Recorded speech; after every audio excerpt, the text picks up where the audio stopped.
E aí galera, sejam bem-vindos a mais um vídeo do canal Mentes Curiosas. Ultimamente muito se tem falado sobre colonização espacial e sempre que pensamos nisso, o primeiro planeta que vem em mente é Marte. Mas será mesmo que o planeta vermelho é a melhor escolha para começarmos a colonização espacial?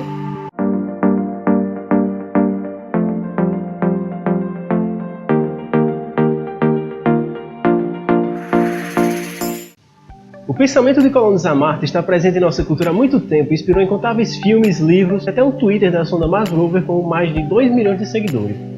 Enquanto isso, o que Vênus inspirou? O nome de uma planta carnívora, 2 livros e uma gilete? A influência cultural de Marte sobre a humanidade é tão presente que o presidente Bush, Obama e o governo chinês já têm planos de missões para a colonização do planeta. O grupo holandês responsável pelo projeto Mars One fez até uma competição internacional para conseguir voluntários em uma missão só de ida para o planeta vermelho. Vênus, por outro lado, está longe de obter o mesmo entusiasmo da humanidade. Isso é bem estranho, considerando que Vênus é mais simples e mais barato de se colonizar. Primeiramente, dependendo da órbita dos planetas, as viagens podem ser de 30% a 50% mais curtas. Viagens mais curtas significam menos radiação cósmica e menos perda óssea para os astronautas. Significa também menos água e menos comida necessária, consequentemente menos peso, resultando em menos combustível que resulta em um custo menor. Além da distância menor, Vênus tem outras vantagens significativas quando comparamos com Marte. Por ser mais próximo do Sol, Vênus recebe em torno de 4 vezes mais energia solar que Marte. Além disso, ele tem uma atmosfera densa, diferente do planeta vermelho. Isso significa uma melhor proteção contra a radiação espacial e contra meteoritos.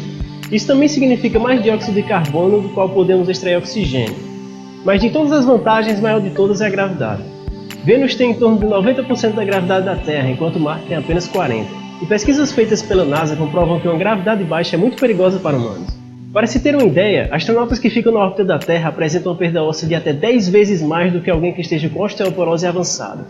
Não sabemos exatamente o quão prejudicial a pequena gravidade marciana pode ser para humanos, mas definitivamente não é algo bom. Considerando que o objetivo é uma colonização de longo prazo, mesmo que tenhamos os meios necessários para fazer oceanos na superfície de Marte e oxigênio em sua atmosfera, não temos teorias concretas de como poderíamos aumentar a sua gravidade. Isso torna o sonho de transformar Marte em nossa segunda casa algo um pouco mais distante. Colonizar Vênus, por outro lado, tem vários pontos positivos que tornam a ideia bem mais promissora. Mas então por que tanta preferência por Marte? Desde a época das grandes navegações, temos o desejo de pisar em terras novas. Se não conseguimos fincar uma bandeira para simbolizar a conquista, é como se não acontecesse, como se não contasse. Mas o que isso tem a ver com Vênus, que tem uma superfície sólida? Bem, apesar dele ter uma superfície sólida, humanos não podem pisar nela, por conta de alguns pequenos problemas, como por exemplo a temperatura na superfície ser de aproximadamente 450 graus Celsius, mais do que o suficiente para derreter chumbo. Além da temperatura, sua pressão atmosférica na superfície é 90 vezes maior do que a da Terra. É uma pressão equivalente a estar a mais de 1 km de profundidade nos oceanos, acima do limite de pressão da maioria dos submarinos militares que temos hoje. A pressão é tão grande que a maioria das sondas que a NASA e os soviéticos lançaram em Vênus foram esmagadas antes de chegar na superfície do planeta. Algumas sondas foram reforçadas e conseguiram até aguentar um pouco a pressão, mas elas duraram apenas 2 horas antes de também serem esmagadas. O fato de não ser possível colonizar Vênus em sua superfície justifica muito a tendência de querermos colonizar Marte. Porém, a 50 km acima da superfície de Vênus, coisas muito interessantes começam a acontecer. Pois nessa altitude a temperatura cai para apenas 70 graus Celsius, que ainda é considerado muito quente, mas nós temos já equipamentos de bombeiros na Terra que podem, por exemplo, resistir a temperaturas de até 2000 graus Celsius. Além da temperatura, a pressão também cai, para aproximadamente 90% da pressão da Terra. Isso significa que humanos iriam precisar de roupas resistentes a calor e máscaras de gás, mas não de trajes de astronautas como Marte. Existe também o problema da presença de ácido sulfúrico na atmosfera de Vênus. Mas isso é algo que pode ser resolvido a longo prazo, assim como o problema de temperatura. Nessa altitude, a atmosfera ainda é densa o suficiente para fazer balões de hélio, ou até de ar comum terrestre flutuarem. Pensando dessa forma, é possível dizer que este é um ambiente no espaço mais próximo do que conseguimos aqui na Terra.